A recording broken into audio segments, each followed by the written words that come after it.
अंबाजोगाईच्या SRTR रुग्णालयामध्ये काल advocate Ismail गवळी, Ramesh sir व एका व्यक्तीला तिघा जणाला सुरक्षा रक्षकाकडून मारहाण झाल्यानंतर प्रकरण अत्यंत गंभीर बनले। ॲडव्होकेट गवळी यांच्या डोक्यातून डोके फुटल्यामुळे ते रक्तबंबाळ झाले।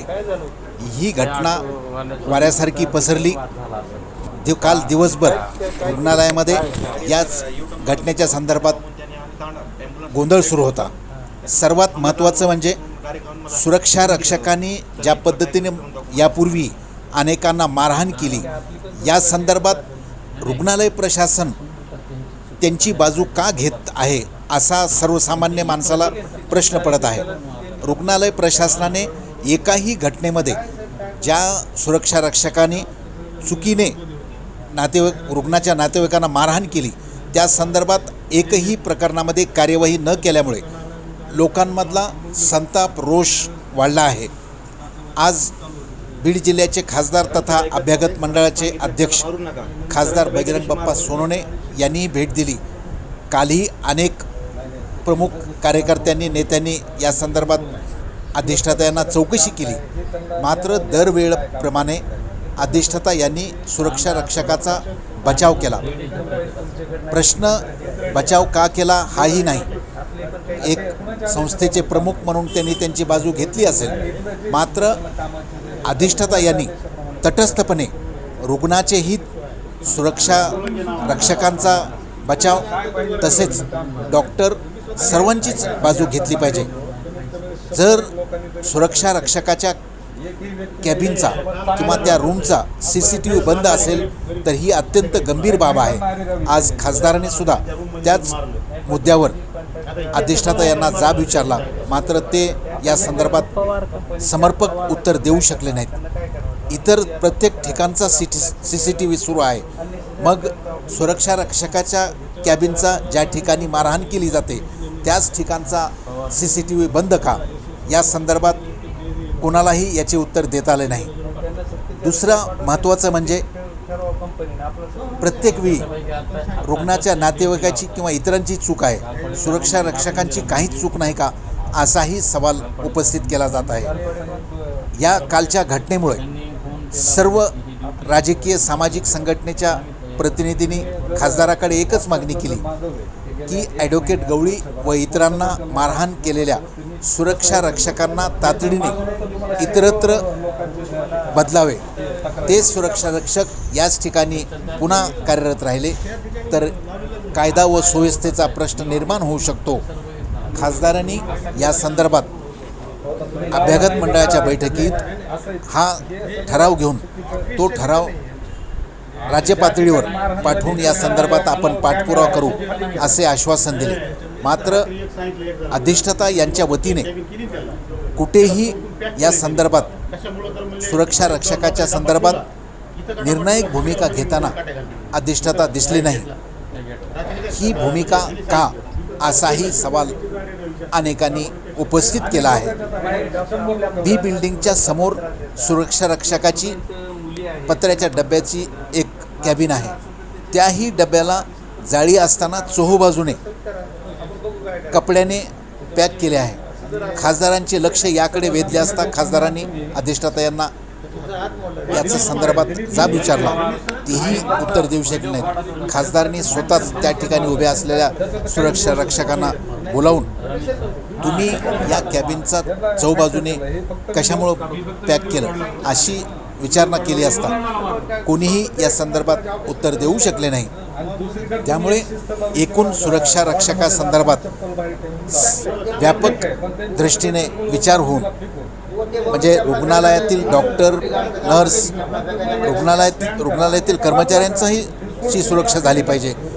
त्या दुसऱ्या बाजूने रुग्णाच्या नातेवाईकांवर सतत सुरक्षा रक्षकामार्फत मारहाण करणे हीही गंभीर बाब असल्याची अनेकांनी खासदारांच्या बाब लक्षात आणून दिली।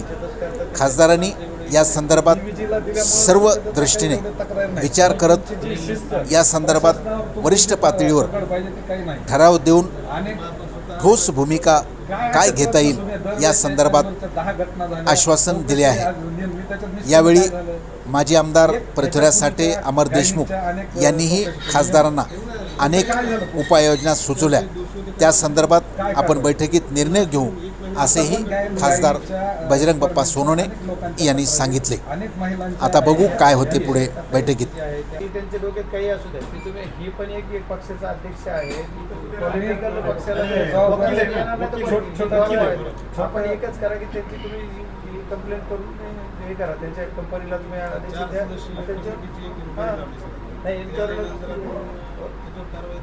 डिपार्टमेंटले असतात तरी इन्क्वायरी करतात, ते जर त्यांच्या कंपनी मार्फत असेल त्यांच्यावर काय करणार? त्यांना आपण सांगणार कंपनीला डायरेक्ट सांगून आता कंपनीला आपण पेमेंट काढतोय, त्यांचं पेमेंट आपला संबंध नाही असं नाही ना, पेमेंट आपण काढतोय ना। आपण एकदा त्याला त्या पद्धतीने त्यांचं सगळं स्टॉप करा, आपण आपल्या मीटिंगला घेऊ कॉन्टॅक्ट। आणि पूर्वीचे जे मास्कचे लोक होते त्यांना मागणी केली, त्यांनी चांगलं काम केलं। जे रिटायरमेंट लोक आहेत त्यांनी चांगलं काम केलं। तोपर्यंत आपल्याला नसले तरी चालतील, आपल्या लोकांवर आपल्या म्हणण्यावर नाही होत।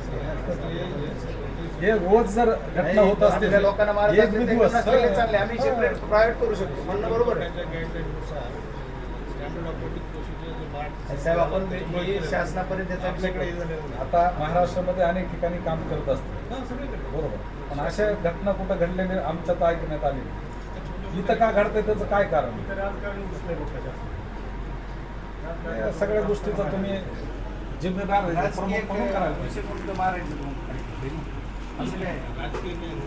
आणि सर्वसामान्य गोरगरिबासाठी काम करणारे वकील साहेब त्यांनी जे प्रश्न असतील सर्वसामान्यांचे कुणाचे असतील त्यांच्यावर आपण पोलीस स्टेशनला किंवा पोलीस स्टेशनला करू। बाकीचं असं तसं तुम्ही असं करताच येत नाही, तुम्ही त्यांना त्यांचा थोडंच त्यांनी मारले आणि तुम्ही तिथले कॅमेरे का सगळे लोक एवढं एक नाही ना। जर समजा एकटे म्हणते, कुणी म्हणते समजा आमदार साहेब म्हणते, ते विषय नाही ना। विषय काय की आम जनता म्हणाली की आम्हाला कोणाला मारले, मला कमीत ते 50 फोन आले की आम्हाला मारले कोंडून नेऊन। पण लेडीज आता तुम्हाला सांगितलं की लेडीजच्या मुली आपल्याकडेच आहेत, त्यांना सुद्धा आलेल्या ह्यांचे पुरावे आहेत। पण कसं ते पुढे यायला ते थोडं म्हणलं तरी काही मुली तर मला मला मी आम्ही बोलतो। आता जे एवढे सगळे हे केले तर तुम्हाला एवढं असताना तुमचे एवढ्या लोकांना दबक्या आवाजात लोक होते त्यांनी भोगलं। आता हे एक समजा प्रतिष्ठित असल्यामुळे हे केटले, पण गोरगरीब मार खाऊन गेले ना घरी। मोबाईलमध्ये पूर्ण डिलीट केलं सरांनी 26 जानेवारीला अलर्ट केलं होतं। त्यांनी स्पष्ट सांगितलं होतं की तुमचा हे आरेरावीपणा तुम्हाला नंतर 26 जानेवारीला सरांनी सांगितलं, त्याच वेळेस त्यांना बंद करून टाकायला पाहिजे। वॉर्निंग वरून तुम्ही पेमेंट कोण करते? पेमेंट करू नका पेमेंट त्यांच्याकडे नाही, त्यांच्या विषयाला माझ्या जागेवर दुसरा म्हणजे तुम्हाला आता बळीची हार घालायला काढ विषय आता जाऊ दे, विषय त्यांच्यावर चर्चा नाही। ठीक आहे, असू द्या त्यांचं नाही नाही तुमचं सगळं प्रशासनावर तुमचं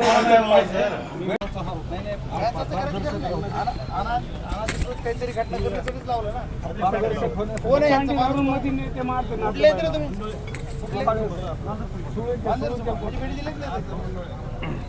अरे पुढे या ना, बोला ना। नाही तुम्ही कुठले बीड जिल्ह्यात प्रमुख सोडून दे सगळं काढून टाका आणि काचाचं चांगलं बनवून द्या। जाळी आहे ना, जाळी आहे ना, काही ड्युटीवर